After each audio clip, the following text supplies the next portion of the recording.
débat de presse.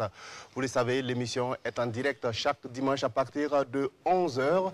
Elle permet d'analyser, de commenter et de décrypter les grands sujets qui ont marqué l'actualité nationale et internationale au cours de la semaine. Alors, ce dimanche, 3 sujets sont sur la table des débats. Nous parlerons donc de l'orientation idéologique précisée par le président du Faso lors de la cérémonie de montée des couleurs au palais de Koulouba. C'était mardi dernier. Vous avez certainement suivi cette actualité. Deuxième point, donc, sur la table des débats. Ce matin, les travaux d'intérêt commun que font donc ou que exécutent les auteurs donc d'infractions au code de la route. Et en dernier point, nous parlerons de la Côte d'Ivoire avec donc le PPACI donc qui exige la dissolution de la commission électorale indépendante. Alors, pour échanger autour de l'ensemble de ces sujets, je suis en compagnie de 3 chroniqueurs de la presse burkinabé. Ahmed Koné, journaliste et consultant en santé média, est avec nous. Bonjour Ahmed Koné. Nous avons également avec nous Adama Kabouré de Attitude Média. Bonjour. Bonjour à Bouakara, bonjour aux web spectateurs de la RTV. Amadé Adama Soro, journaliste et éditorialiste à Savane Média, est avec nous. Bonjour. Bonjour Sayon, bonjour à toutes et à tous. Merci donc à vous pour la fidélité renouvelée à débat de presse. Alors, mardi dernier, je le disais, lors de la montée des couleurs au palais de Koulouba, le président du Faso, le capitaine Ibrahim Traoré, s'est adressé au personnel de la présidence et à la nation entière.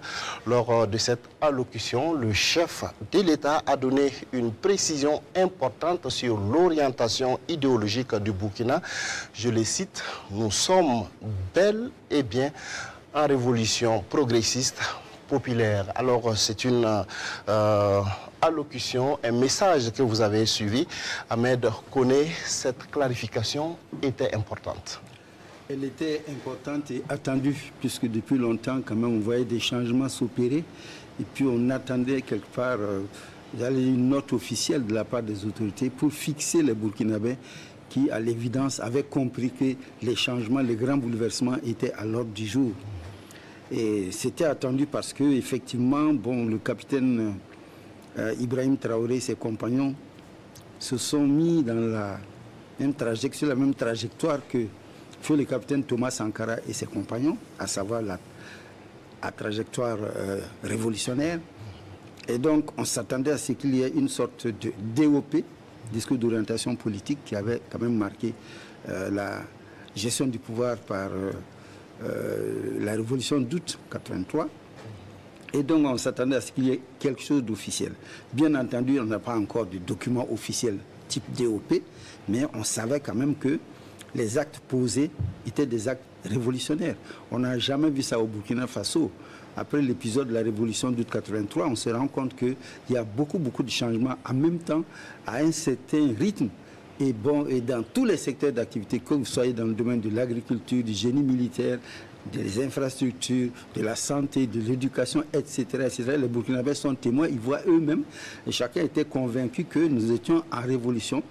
Mais encore fallait-il le dire officiellement. Parce que, évidemment, comme nous sommes face à un élève qui apprend toujours mal, à savoir l'impérialisme, dixit Thomas Sankara, ben, on s'attendait à ce qu'il y ait quelque chose de nouveau encore, puisque bon, on avait considéré que nous étions très faibles, très vulnérables. L'armée était pratiquement insignifiante, inexistante, et subitement, les Burkinabés ont vu que nous pouvions avoir quand même du matériel. Nous pouvions outrepasser un certain nombre d'accords, puisque les accords qu'on nous avait présentés étaient des accords quand même bons, qui nous aplatissaient davantage et que les différents régimes qui se sont succédés avaient respecté plus ou moins, mais qui ne rimaient à rien, puisque le pays était resté, comme on disait dans le temps, pauvre et arriéré. Et on dit toujours que c'est un pays sahélien pauvre et arriéré. Et c'est vrai qu'aujourd'hui, on ne peut pas dire qu'on est riche, mais on a découvert subitement un certain nombre quand même de richesses au sous-sol et bien sûr au-dessus du sol. Et les Burkinabés ont pris conscience qu'effectivement, ils ne sont pas aussi pauvres. Et que c'est parce qu'on leur cachait des choses. Et qu'il y avait des accords léoniens qui faisaient qu'effectivement, les Burkinabés avaient dans leur ressenti une certaine frustration. Il fallait qu'un nouveau mouvement les sorte de cette torpeur, de cette frustration. Et c'est la raison pour laquelle tout le monde était convaincu qu'il fallait une révolution. Après la révolution qui a échoué en 1987, avec l'assassinat de Thomas Sankara et d'un certain nombre de ses compagnons, donc on se disait il y aura certainement quelque chose. Et ce quelque chose a commencé à bouger à l'avènement de MPSR 2. Le président l'a précisé, sans vous couper, hein, doyen. Alors, la démocratie, on ne peut pas se développer avec la démocratie. Tous les États, en tout cas aujourd'hui, qui sont dans la démocratie, c'est l'aboutissement d'un processus, mais c'est sous une révolution qu'on peut vraiment prendre l'élan pour le développement. Cela est vrai. Il a même lancé le défi à ses détracteurs. Trouvez-moi un seul pays qui a réussi en démocratie. Parce que si vous prenez le cas, par exemple, des États-Unis, il a fallu faire une révolution, la guerre de sécession, etc., etc. La France, la révolution française. C'est pour dire que ceux qui ont fait et qui font actuellement, en quelque sorte, la propagande de la démocratie, sont les premiers à s'être servis d'une certaine forme de révolution pour avancer. Nous, il nous fallait une vraie rupture. Et c'est cette rupture-là, la césure-là, qui part donc de cette annonce de la révolution et qui donc de plus en plus va s'imposer. C'est-à-dire que les gens ne seront plus étonnés de voir un certain nombre de mesures. D'ailleurs, on a commencé, vous avez annoncé tout à l'heure, bon, les travaux d'intérêt commun, la délinquance. Voilà, ce sont on n'a jamais vu ça, on n'a pas vu tout ça. Même sous la révolution d'août, il y avait quand même un minimum de précautions qu'on prenait parce que c'était un grand choc déjà. Mais maintenant, les gens sont habitués au choc de la révolution d'août. Ils sont habitués à un certain nombre de mesures qu'on prend depuis que le MPSR 2 est au pouvoir. Et il va falloir s'habituer parce que, comme l'a dit le président, la révolution ne s'accommode pas de l'indiscipline, du désordre. Et on l'a souvent dit sur ce plateau ici, il faut un minimum d'ordre dans ce pays. Les gens se sont habitués à dormir parce qu'ils se disaient que, bon, de toute façon, on a la malgouvernance. Et ici, à malgouvernance, nous aussi, on va se comporter comme on veut. Et aujourd'hui, on se rend bien compte qu'il y a des bâtiments qui ont été détruits, il y a des rues qui ont été dégarnies, il y a des gens qui vont un peu partout pour faire des travaux d'intérêt collectif. Oui, alors donc, on reviendra donc aussi sur ce sujet au cours de cette émission. Et ça, c'est avant la démocratie. Oui, c'est avant, sous la démocratie. En tout cas, on n'a pas vu ce genre de décision. Oui, Adama Soro, vous, comment est-ce que vous analysez en tout cas cette clarification faite par le président du Faso? Effectivement, c'est une clarification qui est venue donc à point nommé, dans la mesure où, effectivement, depuis l'arrivée au pouvoir du capitaine Ibrahim Traoré, le 30 septembre 2022, on a senti effectivement une volonté de changement radical. Quand on parle de révolution, il faut voir l'aspect changement radical. Parce qu'on peut effectivement procéder à des réformes, pour ne pas dire des réformettes, qui ne vont pas naturellement impacter la vie des citoyens. Là où je veux en venir, c'est que chaque peuple a ce qu'on appelle un ADN.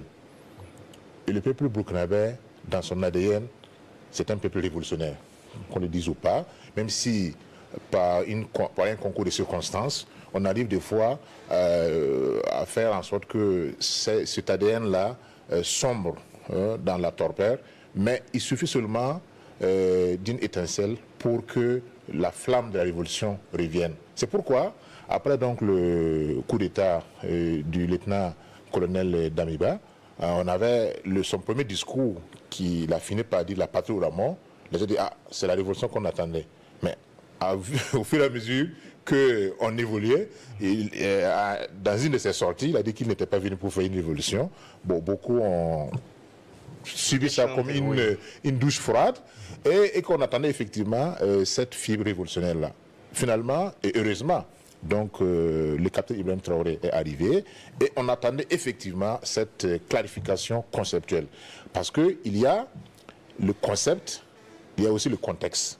C'est vrai que dans la plupart de ces sorties, le capitaine Traoré se focalise ou fait référence au capitaine Thomas Sankara, ce qui est tout à fait normal, parce qu'un État, c'est une continuité. Il n'y a pas de mal à ce qu'un dirigeant aujourd'hui s'appuie sur l'expérience de ses prédécesseurs, surtout que c'est une très bonne expérience pour pouvoir se projeter vers l'avenir. Donc ici, je pense que le Burkinabé aujourd'hui, dans les Burkinabés, dans leur grande majorité, effectivement, sont tout à fait conscients que les actions qui sont entreprises depuis donc l'avènement du MPSRD rentrent dans le cadre effectivement de cette révolution.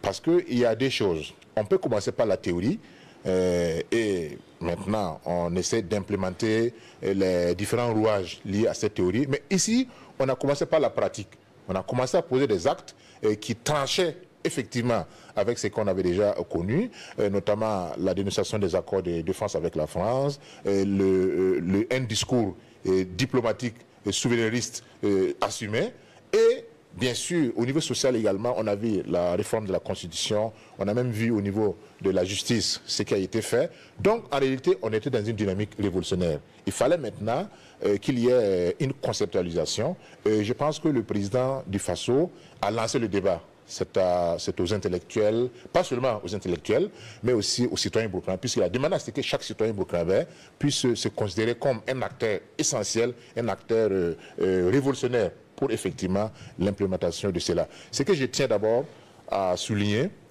pour ne pas monopoliser aussi la parole, ce qui tranche, c'est vrai qu'on est au début de la révolution progressiste et populaire, avec la révolution démocratique populaire de Thomas Sankara, c'est l'absence d'une structure fédérative de l'ensemble des rouages de la nouvelle révolution. C'est-à-dire qu'on doit, dans les jours ou les semaines à venir, assister à la création d'une grande fédération, en tout cas d'un grand regroupement qui va chapeauter l'ensemble des actions destinées à implémenter cette idéologie nouvelle de la révolution burkinabé sous les MPSRD. Sinon, si on laisse comme ça dans tous les sens, bon, nous, en tant que journalistes, on a déjà commencé le travail. Ceux qui me suivent sur ma page savent que déjà, j'ai écrit un document où je donne mon point de vue, une note conceptuelle par rapport effectivement aux axes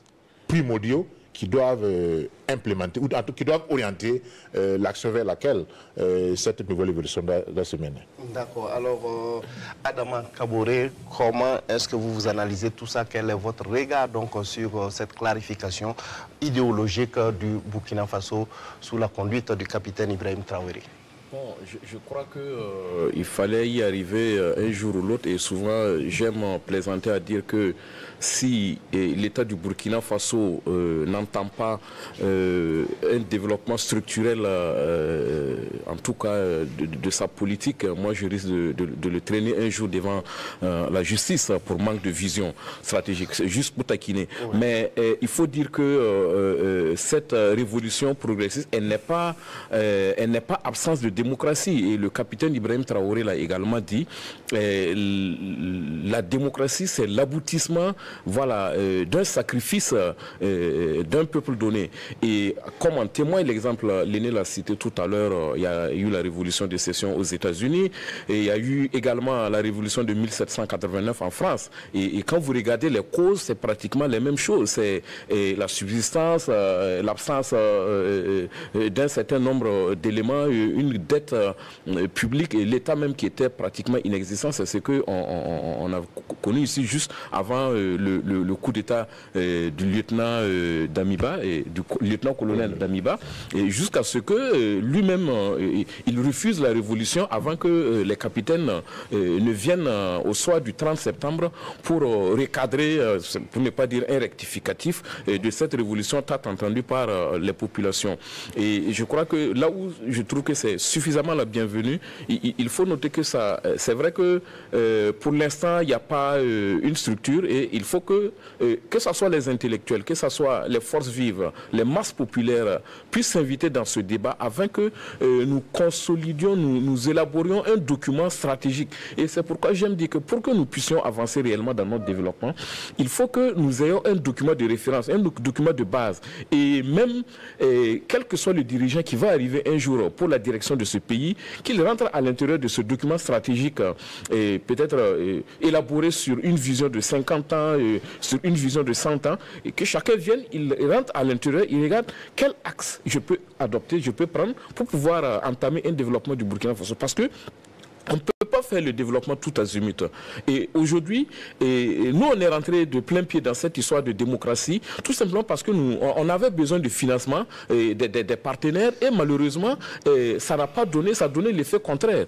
Et aujourd'hui, ce qui est assez intéressant est que les partenaires multilatéraux ont renouvelé leur confiance envers le Burkina Faso, et malgré cet état de révolution, on le dit officiellement maintenant, qui est là. Et la dernière en date, c'est la Banque mondiale qui a été reçue, je crois, par le Premier ministre, voilà, Emmanuel Ouedraogo, qui a renouvelé leur confiance au Burkina Faso. Donc je me dis qu'il faut qu'on maintienne cette dynamique-là, il faut qu'on accompagne les autorités qui sont dans cette dynamique pour pouvoir faire de sorte que le Burkina Faso soit au rendez-vous des grandes nations. Parce que quand vous regardez aujourd'hui, c'est quoi? Il n'y a pas un pays effectivement qui s'est développé à partir de la démocratie, il n'y en a pas du tout. Donc il ne faut pas qu'on va se leurrer la face, dire que nous sommes dans une révolution, alors que ceux-là même qui exploitent nos ressources ont passé forcément par la case révolutionnaire pour arriver là où ils sont. Donc il ne faut pas qu'on se laisse berner pour des théories démocratiques quasiment inexistantes et puis on va se retrouver dans le fond. D'accord, on vous a bien compris. Justement, vous gardez la parole. Comment est-ce que justement le Burkina peut réussir cette révolution à la base surtout? Je crois que les forces vives de la nation du Burkina Faso se sont déjà appropriées cette démarche souveraine de cette révolution-là. La preuve en est qu'on voit les populations qui s'organisent. Quand vous allez sur le terrain, vous allez voir qu'avec les initiatives de ci, de ça, les gens commencent à dire, mais écoutez, si moi je peux aussi apporter ma contribution à l'édification de la nation, pourquoi pas ne pas le faire? Donc c'est déjà la base qui constitue vraiment ce pilier solide-là. Et ensuite, il faudrait aussi que dans cette organisation, dans cette politique-là, les sociologues, les historiens, les anthropologues, les intellectuels, les scientifiques puissent s'inviter également dans ce débat-là pour qu'ensemble, nous puissions construire voilà, un Burkina plus meilleur. Et au niveau politique, maintenant, avec les dirigeants actuels, et je crois que ce qui est assez intéressant, puisqu'ils ont compris l'histoire. Parce que si vous ne lisez pas l'histoire, vous n'allez jamais savoir où vous allez. Et comme ils ont compris où est-ce que nous avons quitté, et avec ces gens-là, ils vont coordonner l'ensemble de ces différentes contributions-là pour pouvoir peut-être sûrement élaborer un document, un référentiel, voilà, qui va permettre de base pour cette révolution progressiste populaire, qui pour moi n'est qu'une démocratie populaire, point barre. Alors, Ahmed Kouré, comment est-ce qu'il faut consolider en tout cas cette révolution, la mettre en route comme il faut pour éviter en tout cas ce qui est arrivé, comme le capitaine l'a dit, malgré en tout cas les velléités de déstabilisation, le Burkina va rester droit dans les bottes, les actions de développement vont se poursuivre pour que les ennemis de la nation ne puissent pas reproduire ce qui s'est passé en 1987. Comment est-ce que le peuple doit s'approprier cette révolution pour la conduire jusqu'au bout? D'abord, c'est une révolution qui est quand même foncièrement anti-impérialiste. Or, aujourd'hui, le peuple burkinabé est suffisamment mûr et avec lui, une bonne partie des peuples africains qui ont compris en suivant l'exemple du Burkina Faso que nous sommes effectivement face à un impérialisme arrogant et de plus en plus suffisant et vorace. Donc, il faut mener acharnement la lutte contre l'impérialisme. C'est la raison pour laquelle le capitaine a dit que nous serons impitoyables face à ces velléités de déstabilisation. Et les traites, d'où qu'ils viennent, ils seront combattus. Donc le peuple est déjà armé avec la veille citoyenne. Il faut féliciter donc la veille citoyenne, les VDP, les FDS et tous ceux qui ont constitué l'armature dans la lutte contre l'impérialisme. Tous ceux qui se mobilisent tous les jours contre effectivement toutes ces menées subversives. Donc il y a d'abord cette lutte qu'il faut mener à terme. Or, l'impérialisme, on ne le combat pas aujourd'hui pour gagner demain et puis s'asseoir dormir. Il faut rester éveillé. Faire en sorte que, comme il avait dit souvent, il y ait des milliers, des millions de Burkinabés qui soient vraiment suffisamment vigilants pour combattre effectivement toutes ces menées subversives. De l'organisation pratique maintenant. faudra-t-il céder à la tentation de créer un parti qui puisse rassembler les forces intellectuelles? Parce que ça, c'est un débat qu'il faudra mener. Mais est-ce que ce n'est pas un piège d'organiser la révolution comme ce fut le cas en 1983? C'est ce que je voulais dire. Je voulais dire que ça, c'est un défi. Il va falloir que les gens se retrouvent pour débattre sérieusement de ces questions-là, parce qu'on a vu par le passé, que ce soit sous l'ère démocratique, entre guillemets, ou l'ère révolutionnaire, on a vu qu'effectivement, les gens sont partis avec leur groupuscule dans la lutte. Évidemment, ils se sont tiraillés et ils n'ont jamais réussi à s'entendre. Voilà pourquoi la révolution doute a été vaincue. Parce qu'il y avait des intellectuels, entre guillemets, de mauvaise foi, des bons calculateurs, des hiboux au regard gluant, comme disait le capitaine Thomas Sankara. Oui. Et donc, il y avait quand même beaucoup de profiteurs d'opportunistes, comme on dit en politique, qui étaient embusqués là et qui attendaient l'occasion de s'enrichir. La preuve, c'est qu'après le 15 octobre, pour eux, la révolution était finie.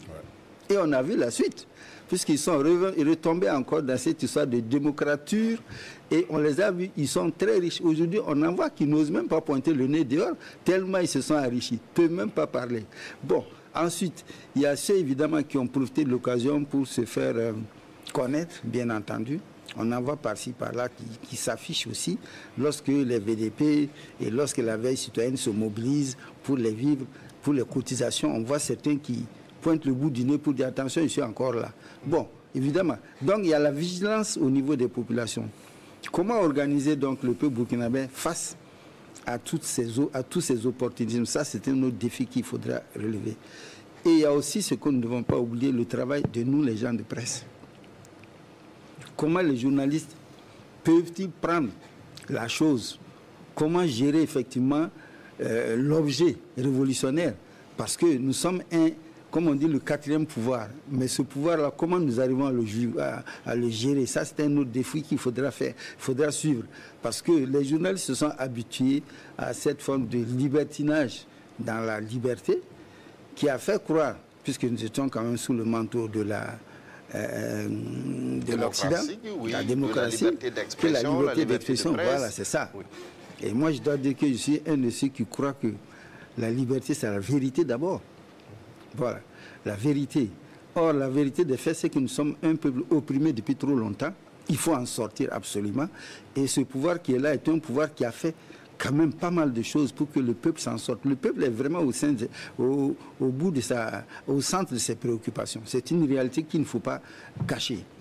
Ça ne veut pas dire qu'on a un suivisme, mais ça veut dire que lorsque nous traitons des questions de formation, d'information, surtout de communication, nous devons avoir à l'esprit qu'il y a le journalisme pur qui se veut absolument bon, sans odeur, neutre et autre, et il y a la communication politique.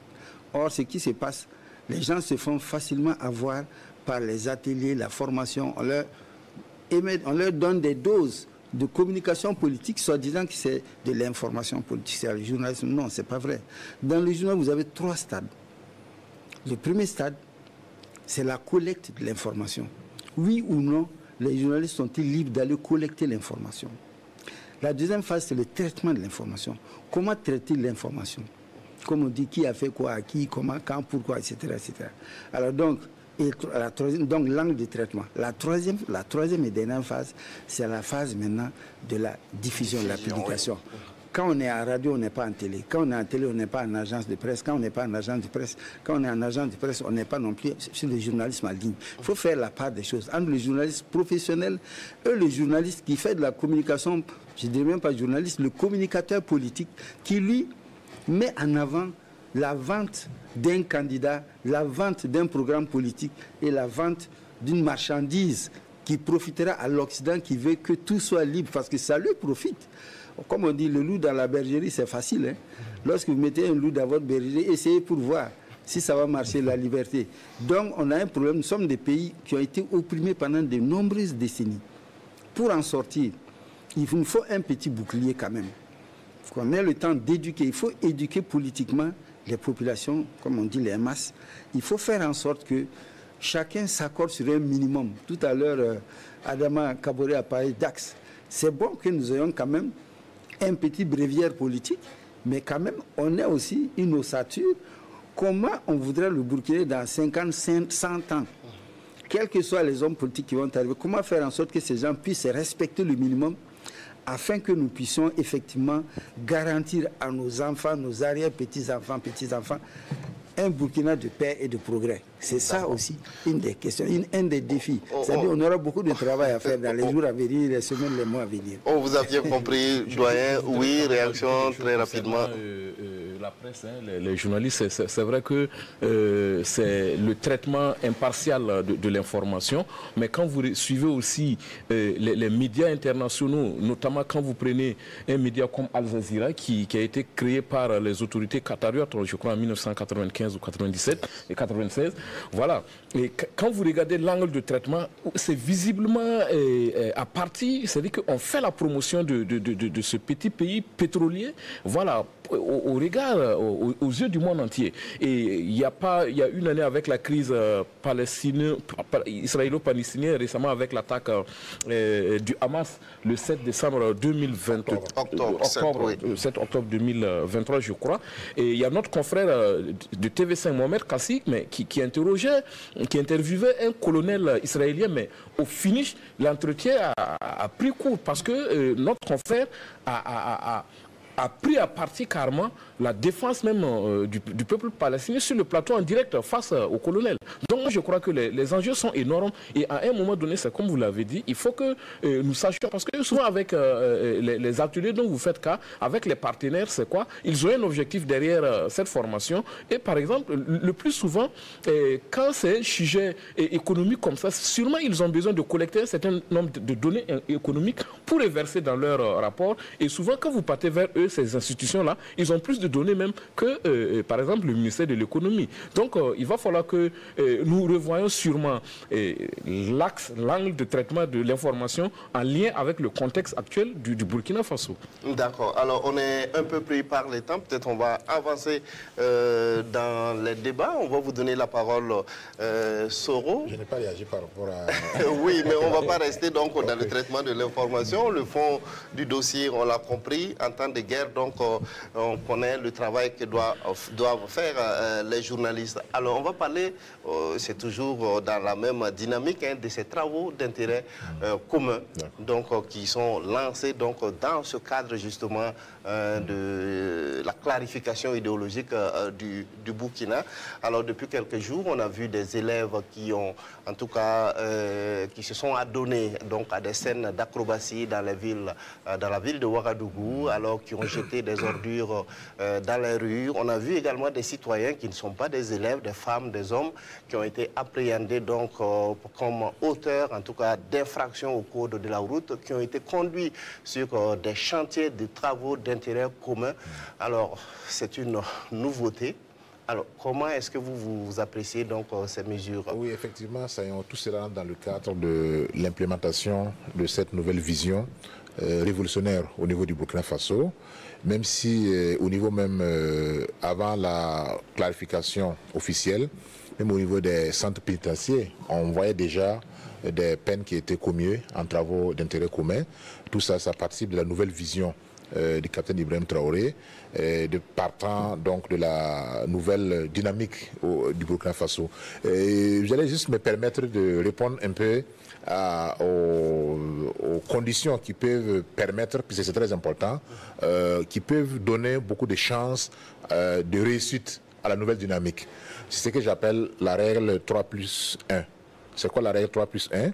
C'est que dans chaque pays, dans chaque nation, il y a 3 composantes, plus une composante. Quelles sont ces 3 composantes-là? D'abord, ce sont les intellectuels, les opérateurs économiques et puis les bras valides, les 3.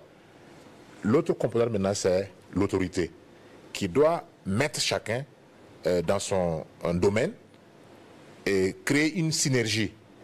Parce que le problème que nous avons également au Burkina, c'est le mélange des genres. Vous allez voir quelqu'un, il est en même temps chef coutumier, il est en même temps opérateur économique, il est en même temps intellectuel. Il y a un mélange des genres. Or, quand c'est comme ça, le plus souvent, c'est difficile. Donc, si l'idéologie est déjà sur la table, est bien conçue, en ce moment, on distribue à chacun son rôle. Revenons maintenant à cette scène-là, à cette nouvelle disposition qui permet effectivement aux autorités de prendre un certain nombre de sanctions. Je le disais la fois passée à mes élèves au lycée. Il dit désormais, effectivement, ceux qui auront un comportement qui s'écarterait des règles de bienséance, des règles de vivre ensemble, au lieu que les sanctions soient des sanctions privatives de liberté, etc., on les amène à commettre, ou du moins à poser des actes qui vont effectivement contribuer à non seulement embellir notre cadre de vie, mais aussi à donner une autre leçon aux autres, pour dire que finalement, si vous n'êtes pas bien éduqué, ce n'est pas pour manquer de respect aux parents, mais dehors, il y a l'autorité dépositaire donc, du pouvoir public qui va s'occuper de votre, qui va donc se charger de votre éducation. Et c'est la société entière qui va en bénéficier. Donc je pense qu'on peut transposer cela du domaine de l'incivisme routier et même dans les services, dans les différents services, que ce soit public ou privé, s'il y a des écarts qui sont colossaux, qui sont énormes et qui peuvent même nuire au bon fonctionnement de l'administration, au bon fonctionnement de l'activité professionnelle, en ce moment, on peut essayer, poser d'autres actes qui vont réparer les torts commis, mais aussi donner une autre leçon aux autres. Et quand vous prenez maintenant la voie, vous sentez que même au niveau de la circulation, vous pouvez voir quelqu'un seul qui passe s'arrêter devant le feu.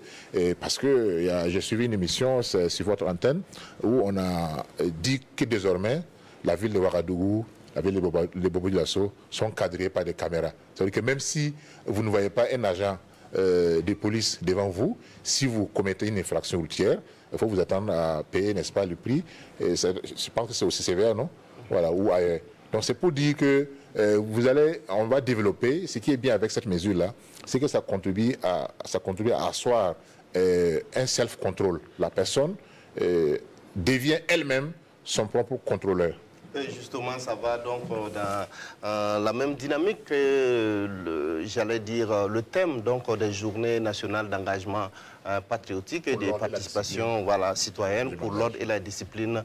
Je m'engage. Justement, alors, doyen, est-ce qu'il faut donc, j'allais dire, implémenter, c'est-à-dire continuer dans cette voie pour arriver donc à vraiment cet ordre et cette discipline qui manquait tant donc, au Burkina?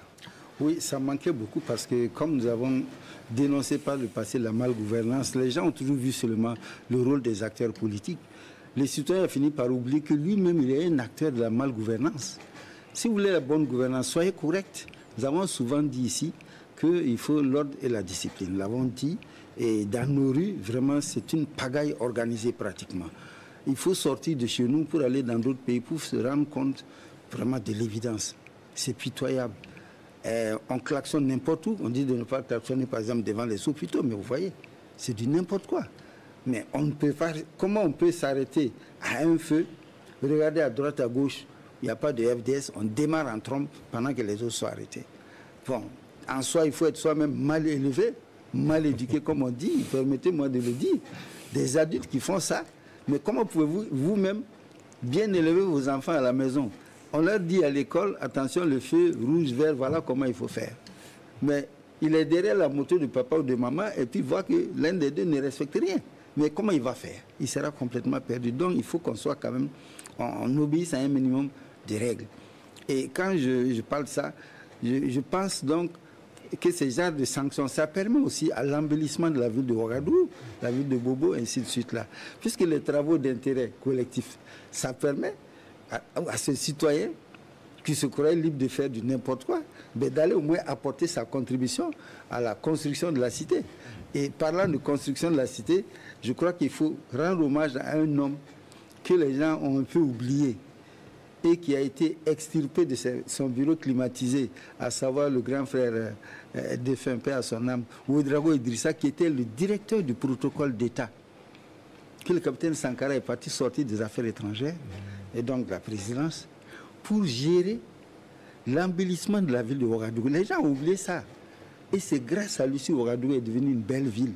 Parce que d'autres ont suivi effectivement les actes qu'il a posés. Mais s'il y a des fleurs, c'est lui. Parce que on l'appelait monsieur propre. Tellement il était propre. Donc il s'est donné pour mission et il y a mis vraiment de son cœur pour que Ouagadougou soit une ville propre. Mais quand on regarde Ouagadougou, bon, on est en train d'en sortir petit à petit, mais ça fait pitié. Vous voyez les caniveaux aller dans les vieux 6 mètres. Les gens vident les WC dans ces 6 mètres-là. Non, c'est pas possible. Il faut arrêter. Il faut que Ouagadougou soit une ville propre.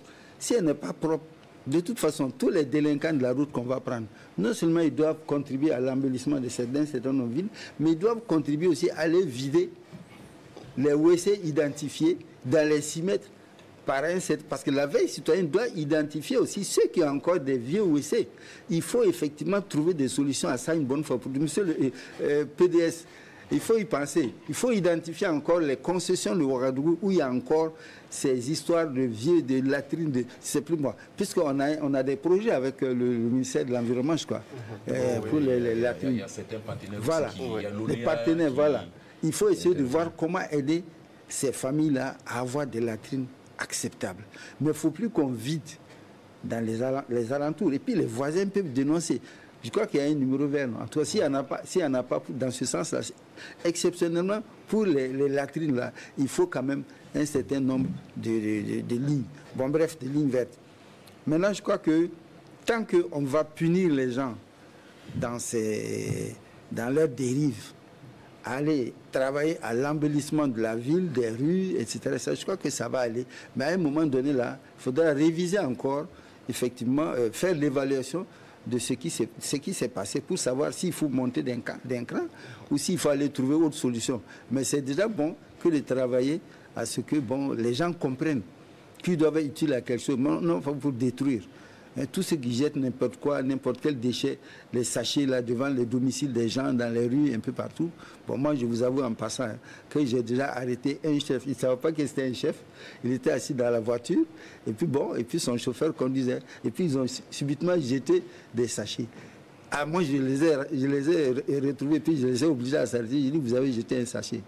Ah, il a dit, ah, pardon. Bon, voilà, avec élégance.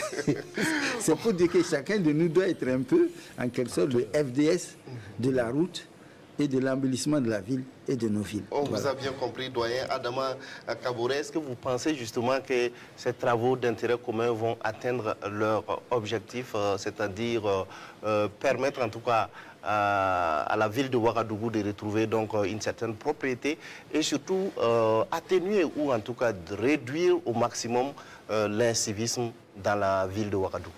Oui, et pas seulement pour la ville de Ouagadougou. Le Burkina Faso ne se limite pas à Ouagadougou seulement. C'est pourquoi j'ai dit, quand les gens sont assis à Ouaga dans leur zone de confort, il y a certains éléments dont ils ignorent de la vie des autres aussi à l'intérieur du pays. Et je crois qu'absolument, ça va impacter dans nos villes et campagnes. Et ce qui est assez intéressant, vous savez, l'indiscipline routière au Burkina Faso a un pot de caïman. C'est-à-dire que les gens, même en prison, vous allez trouver au Carrefour un agent de la police nationale, un VADS, peut-être un policier municipal. Les trois sont calés, plus le feu de stop qui est là, mais le monsieur va tout bonnement tout faire pour ne pas respecter le feu. Donc c'est quand même pas intéressant. Mais maintenant, l'autre aspect positif de cette disposition-là, c'est qu'il y a 3 impacts que moi j'ai identifiés. Et si tu commets une infraction, il y a l'amende que tu vas payer, ça c'est un. Deuxièmement, tu viens pour payer l'amende parce que déjà, des fois, le paiement des amendes, souvent les gens négocient, mais moi je crois que l'autorité aussi doit être claire avec peut-être les agents qui sont au niveau des contrôles. Il y a les caméras déjà qui sont là. C'est-à-dire que les amendes doivent être payées maintenant auprès de l'autorité, au commissariat de police par exemple.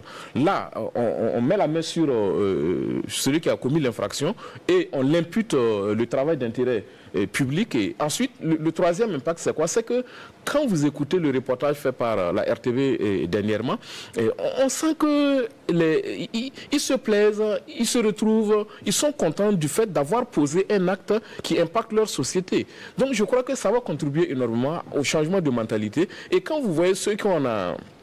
Et ce qu'on a pris, c'est vrai que on peut prendre tout le monde, vous, moi, ceux qui sont peut-être en campagne.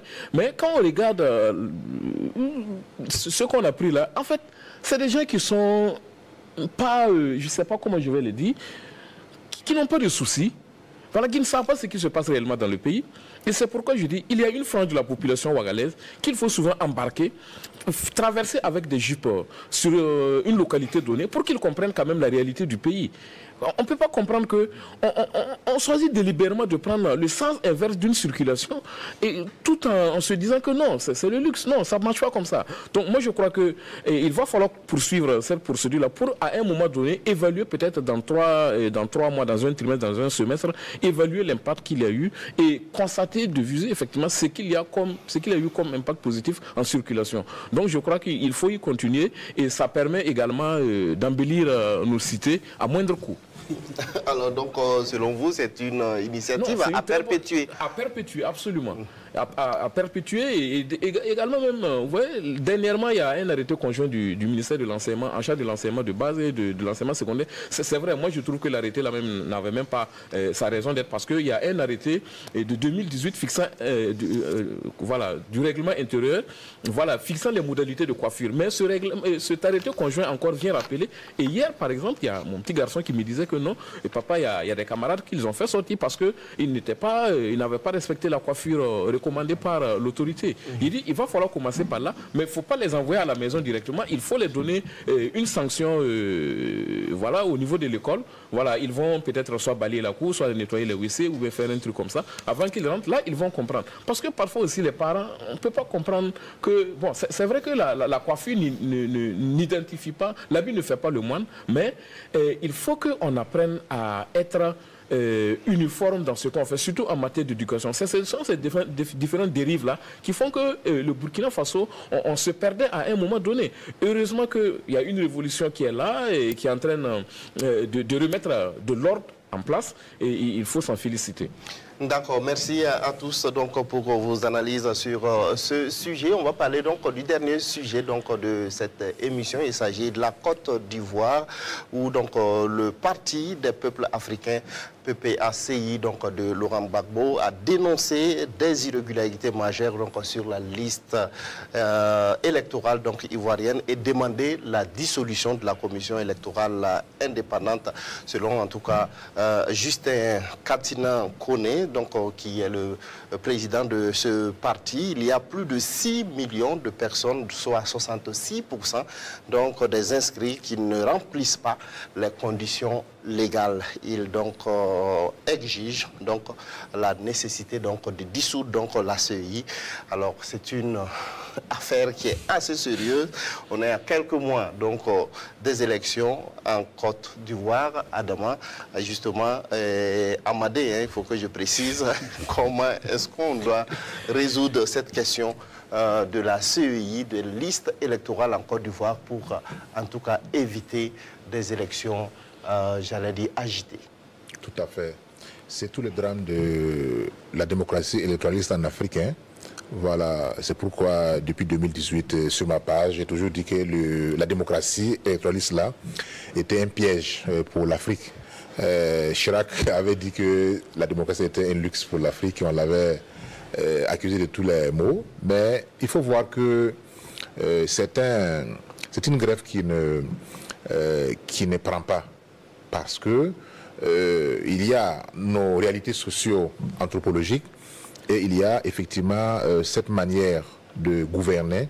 Je commence par la généralité pour venir parler de la Côte d'Ivoire.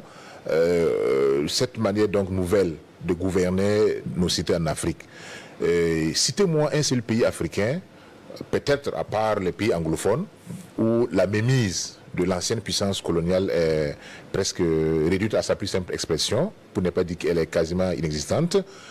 En Afrique francophone, où à l'issue d'une élection, on n'a pas de soucis, sauf dans les situations où on a un méga parti qui a donc pion sur rue, qui chapeaute l'ensemble du processus et que finalement les contestations ne vont pas aller loin.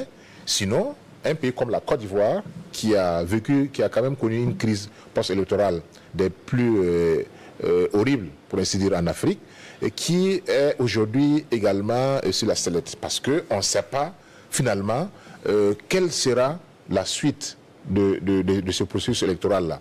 Il y a les tenants je pense que le président sortant ne s'est pas encore prononcé sur son éventuelle candidature, et qu'un poids lourd comme Laurent Gbagbo qui a été écarté, bon, c'est vrai que Charles Blé Goudé qui n'est pas tout à fait un poids lourd, même s'il a un passé militant aussi, etc. Et qu'il y a une coalition également, non? Une coalition qui avait été lancée pour des élections apaisées en Côte d'Ivoire. Finalement, c'est un processus qu'on doit suivre de près comme du lait sur le feu, comme on le dit.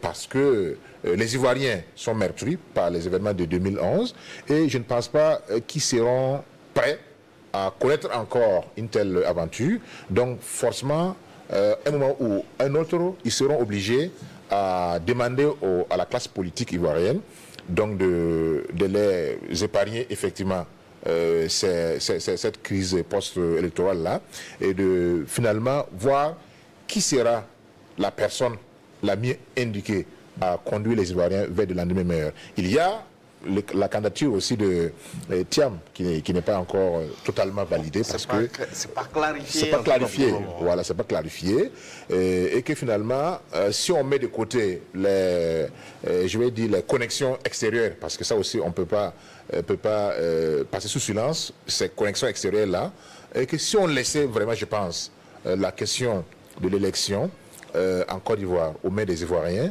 je pense qu'ensemble ils peuvent trouver une solution. Dire que on va dissoudre la commission électorale indépendante, cela va paraître un peu difficile.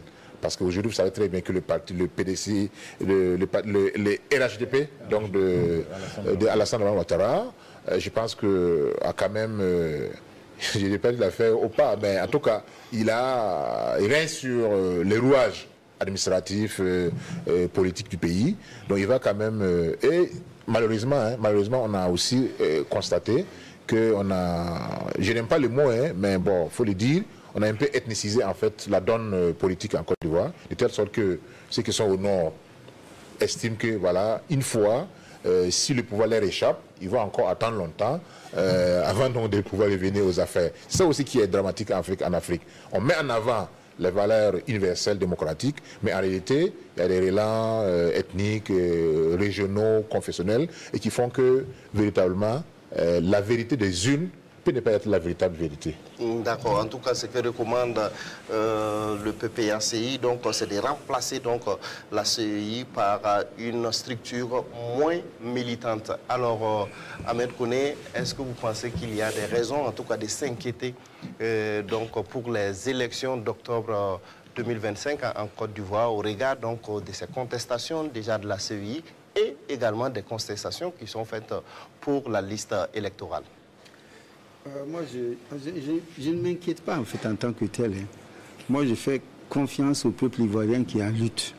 Parce que tout ça, ça montre que tant que nous suivrons les règles macroniennes, à savoir les règles de l'Hexagone, qui se réfugient derrière les institutions internationales, les Nations Unies et autres, là, pour nous continuer à nous dicter sa loi, je crois qu'on ne s'en sortira jamais. Il va falloir que d'ailleurs l'AES monte une sorte de bureau d'études, d'école de pensée, pour effectivement donner des cours à un certain nombre de pays, pour que les gens comprennent qu'il y a un chemin à suivre, le chemin de la souveraineté. Sans ça, on ne peut pas s'en sortir. Parce que ce sont les germes de la mal-démocratie, de l'aventure électoraliste à l'occidental qui sont en train de pousser petit à petit. On l'a vu par le passé. C'est toujours comme ça que ça se passe dans nos pays. On se lève, on conteste les listes électorales. Oui. Ensuite, on va contester les résultats des élections, etc., etc. Et puis, on sait ce qui se passe. Si on réussit à négocier en bas pour se partager les gâteaux, même si c'est des petits morceaux, ça peut aller, mais pendant un petit temps seulement. Mais de façon générale, c'est des bruits continus. Pendant ce temps, bon, le grand peuple, il croupit dans la misère, il se cherche. Or, je crois qu'il est temps, après 60 ans quand même, ça fait 65 ans que nous sommes à la dérive. Il faut arrêter. À un moment donné, il faut dire que ça suffit. Surtout nous qui avons été à l'école, il faut avoir pitié de ceux qui n'ont pas été à l'école, qui ont faim, qui ont soif, qui n'arrivent pas à faire instruire leurs enfants, qui n'arrivent pas du tout à connaître le bout du tunnel. Il faut penser au moins à s'organiser au profit du grand peuple. Or, ce qui se passe en Côte d'Ivoire, ça montre que vraiment les hommes politiques ne pensent qu'à eux. Bon, ils sont là, ils savent très bien que c'est une guerre de génération, une guerre ethnique. Bon, il y a un peu de tout dedans, mais vraiment, ça ne sert pas la Côte d'Ivoire.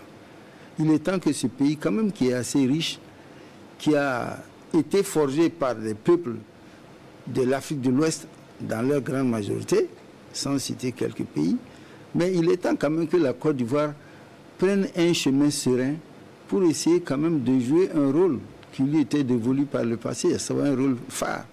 Mais bon, aujourd'hui, on voit que les mêmes démons sont là qui campent autour de la frontière ivoirienne et que bon, ce pays est en train petit à petit de brûler. Bon, on va les aider à éteindre les incendies, mais il ne faut pas que ça continue. Le seul chemin de la Côte d'Ivoire, c'est le chemin de la solidarité et de la souveraineté. On l'a dit ici, que ce soit en Afrique centrale, n'importe où, c'est comment. C'est comme ça. Les gens doivent le reconnaître. Il faut arrêter cette fausse démocratie électoraliste à l'occidental qui ne paye pas. On l'a essayé plusieurs fois. Les gens viennent juste pour s'enrichir. Ils viennent juste pour appauvrir le pays. Ils viennent juste pour narguer ceux qui souffrent. Il ne faut pas qu'on continue. Il est temps d'arrêter ça. Et puis bon, passer à autre chose. Ok, alors il y a une autre grosse question, et justement, Amadé Soro l'a abordé tantôt, la question de la candidature, en tout cas de Laurent Gbagbo. Alors pour le PPRCI, donc c'est une question qui est non négociable. Laurent Gbagbo, en tout cas, doit être candidat donc, à cette élection. Alors, ce qui ajoute encore, en tout cas, des difficultés pour ces élections qu'on veut vraiment apaiser en Côte d'Ivoire à Adama Kabouré. Et encore mieux, le PPACI indique également que M. Alassane Ouattara n'a pas le droit même d'être candidat. Et c'est ça qui est grave. Et il y a des... Moi, moi, j'ai des doutes, j'ai des inquiétudes quant à l'issue de cette élection. Dans le moindre mal, soit on termine par un gouvernement d'union nationale, soit avant le octobre 2025 ou après, ou carrément encore une crise post-électorale, bon, dont les chances sont minimes d'advenir. Mais ce qu'il faut noter, parce que quand vous écoutez le porte-parole du PPACI, il demande non seulement la révision de la liste électorale, qui est en réalité le goulot d'étranglement. Et moi, je crois que M. Alassane Ouattara est arrivé au pouvoir en Côte d'Ivoire par la petite porte.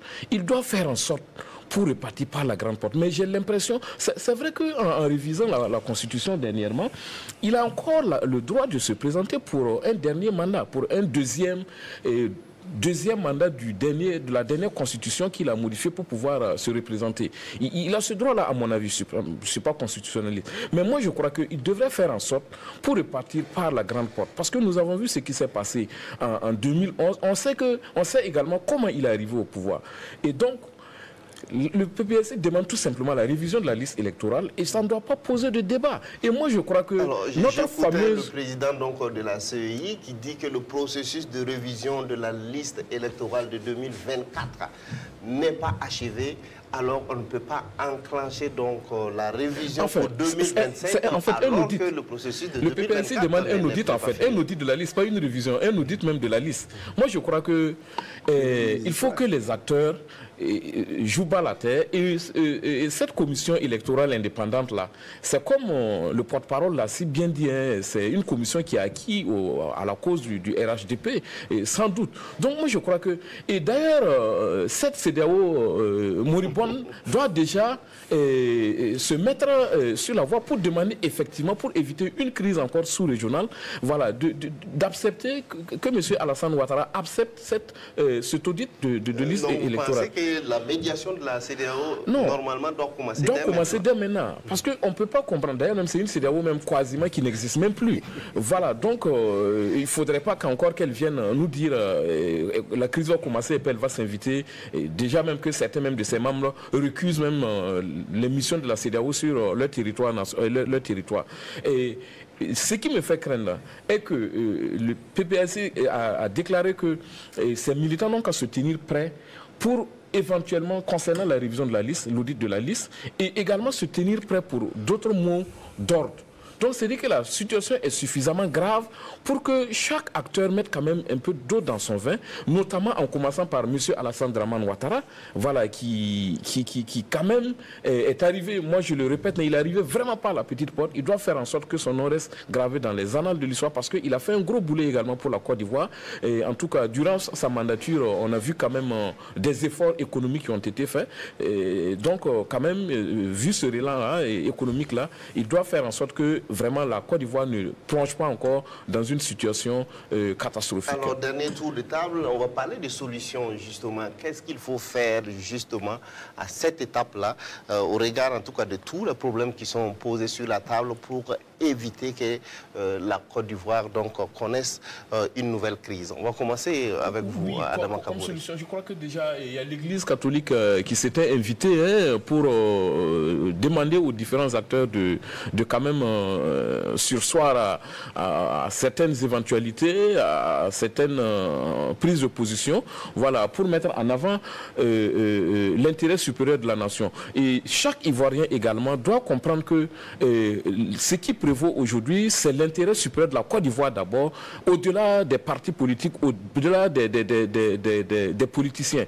Parce que ces gars-là, ils ne voient que leur propre intérêt. Ce qu'ils défendent aujourd'hui, ce n'est pas l'intérêt de la Côte d'Ivoire, c'est tout simplement leur propre intérêt. Et d'ailleurs, une illustration, M. Alassane Ouattara a accordé une interview à un de nos confrères, et le jour où notre confrère est revenu sur la question, les questions environnementales, voilà, la culture du cacao ou du café qui impacte sur les questions environnementales. Mais M. Alassane Ouattara a tout simplement répliqué que si la France, par exemple, la France ne veut pas de son cacao ou de son café parce que ça impacte sur les questions environnementales, il va se retourner vers d'autres fournisseurs. Donc moi je dis que ces gars, ils sont là pour leur intérêt. Il faut que la Côte d'Ivoire et les Ivoiriens sachent raison garder et écouter ce qui va être intéressant pour, en tout cas pour leur pays. D'accord. En une minute... Moi, je pense que c'est très simple. Oui. Pour éviter une crise post-électorale, il faut éviter les ingérences extérieures. En 2011, s'il n'y avait pas eu cette intervention de l'armée française, et également... il ne faut pas le nier aussi, l'implication du Burkina Faso, on n'allait pas avoir cette crise. Est-ce qu'actuellement, avec le recul, il aurait fallu mieux laisser Laurent Gbagbo, aujourd'hui on dit que c'est lui qui avait gagné les élections, continuer, ou bien il fallait marcher sur 3000 cadavres pour qu'Alassane puisse arriver au pouvoir? Parce que si on avait laissé Laurent Gbagbo, il aurait fini ses deux mandats et puis une autre personne serait venue. Donc pour moi, si l'affaire reste cantonnée entre Ivoiriens, je pense qu'on va trouver une solution. Mais si on ouvre une brèche pour des interventions extérieures, c'est là que le problème fait se poser. Oui, dernière intervention sur ce sujet, Ahmed Koné. À mon avis, on devrait prendre une décision pour qu'aucun de ces acteurs-là ne soit candidat. C'est-à-dire que tous ceux qui ont été candidats au présidentiel ivoirien de 1900 combien à aujourd'hui là, on devrait s'arranger pour les anciens candidats, tous les anciens candidats et même tous les jeunes candidats qui ont été trempés dans des histoires sordides là, ne soient même pas candidats. Vous voyez comme c'est difficile. Bon, en même temps, il faut savoir que ce n'est pas la Côte d'Ivoire seule qui gère son pétrole, enfin, je veux dire son butin, c'est-à-dire la Côte d'Ivoire et ses richesses. C'est beaucoup plus la France, un certain nombre de pays et des individus, des groupes privés. Donc il va toujours être difficile de faire élire des gens qui ne vont pas respecter ces intérêts-là. C'est la raison pour laquelle je dis la souveraineté avant tout. Et moi, je crois que je n'attends pas grand-chose de ces élections-là. Ce serait des bagarres à n'en plus finir.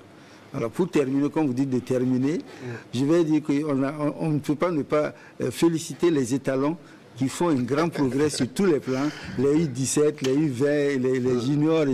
Vraiment, il faut reconnaître que le football burkinabé, n'oublions pas en passant qu'il y a un jeune Ivoirien qui a décidé de jouer pour les étalons. Donc ça veut dire que c'est le chemin de la souveraineté qui va l'emporter tôt ou tard en Côte d'Ivoire. Il faut l'espérer. On vous a bien compris, pardon. Merci à tous donc, pour ces différentes interventions, ces analyses donc, au profit donc, de nos téléspectateurs à qui on dit également grand merci pour la fidélité renouvelée à Débat de presse. On se retrouve dimanche prochain pour un autre numéro. Restez en